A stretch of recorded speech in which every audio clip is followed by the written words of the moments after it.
Secrets of God's में मैं सिद्धार्थ ब्रह्मभट्ट आप सभी का एक बार फिर से स्वागत करता हूँ। और इस वीडियो में आपको ये बताऊंगा कि भगवान श्री कृष्ण को एक बार चोरी और हत्या का आरोप क्यों झेलना पड़ा था। इसकी कथा हमारे पुराणों में मिलती है। श्री कृष्ण के ऊपर चोरी का आरोप एक मणि के कारण लगा था और उस मणि का नाम शमंतक मणि था। कई विद्वान ऐसा मानते हैं कि जो शमंतक मणि थी वही कोहिनूर का हीरा है, लेकिन इसके कोई प्रमाण आज तक मिले नहीं है कि शमंतक मणि ही कोहिनूर का हीरा है। ये मणि को एक चमत्कारिक मणि माना गया है और इस मणि को हमारे पुराणों के आधार पर आपको बता रहा हूँ कि इसको भगवान इंद्रदेव धारण करते थे। उनके मुकुट में हमेशा वो शमंतक मणि को धारण करे हुए रहते हैं।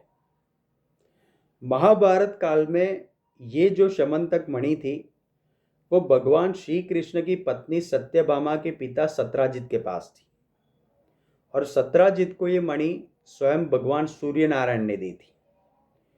सत्राजित इस मणि को अपने देवस्थान में रखते थे और किसी खास मौकों पर इसको धारण भी करते थे। अभी एक बार देवयोग से भगवान श्री कृष्ण और सत्राजित दोनों एक समारोह में मिले और समारोह में भगवान श्री कृष्ण ने सत्राजित के पास वो शमंतक मणि देखी। देवयोग से ही श्री कृष्ण के मुंह से ऐसा निकल गया, उन्होंने सत्राजित से ऐसा कहा कि वो ये शमंतक मणि अक्रूर जी को दे दे।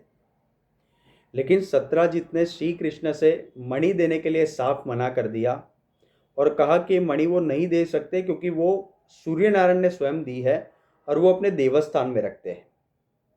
श्री कृष्ण ने मणि को प्राप्त करने के लिए आगे सत्राजित से कोई भी निवेदन नहीं किया। अभी एक बार ऐसा हुआ कि सत्राजित का एक भाई था जिसका नाम प्रसेनजीत था।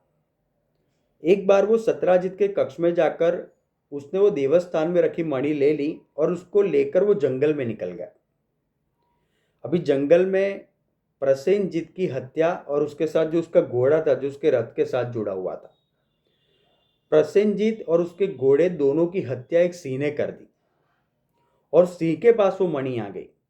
सिंह ने उसको कोई चमकीली वस्तु समझकर उसके पास रख लिया और इस तरह से मणि गायब हुए तो सत्राजित को ऐसा लगा कि श्री कृष्ण को इस मणि की चाहत थी, इसलिए शायद श्री कृष्ण ने ये मणि को प्राप्त कर लिया है और उन्होंने उनके भाई प्रसेनजीत की हत्या की है।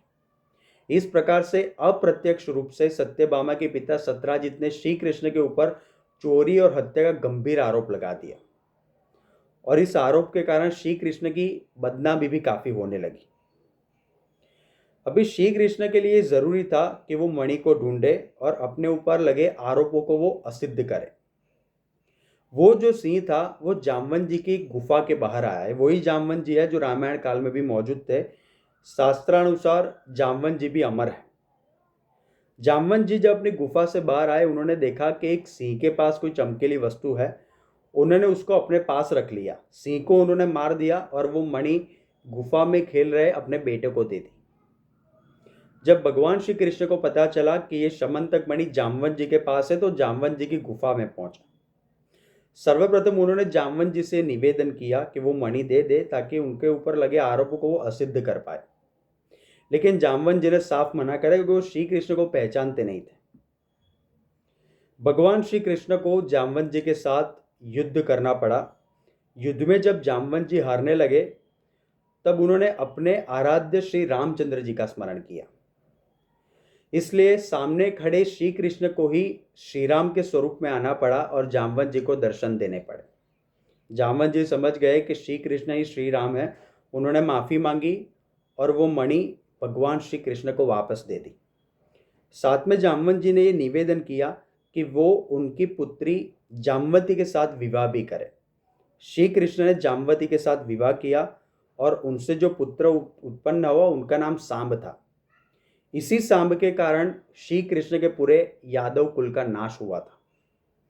इस प्रकार से श्री कृष्ण ने वो मणि वापस उन्होंने प्राप्त कर ली, अपनी पत्नी के द्वारा वो सत्तरा जी के पास पहुंचा दी और इस प्रकार से उन पर लगे ऐसे गंभीर आरोप वो असत्य उन्होंने सिद्ध कर दिए थे।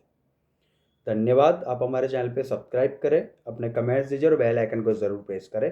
Thank you so much.